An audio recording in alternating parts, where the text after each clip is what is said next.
நதி என்றால் நுரையுண்டு, வாழ்வென்றால் குறையுண்டு.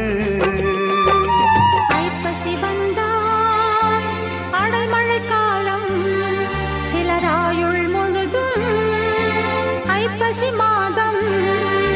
கடவுளும் நீயும் ஒரு தாய் பிள்ளை, இருவரும் தனிமரம் தானே.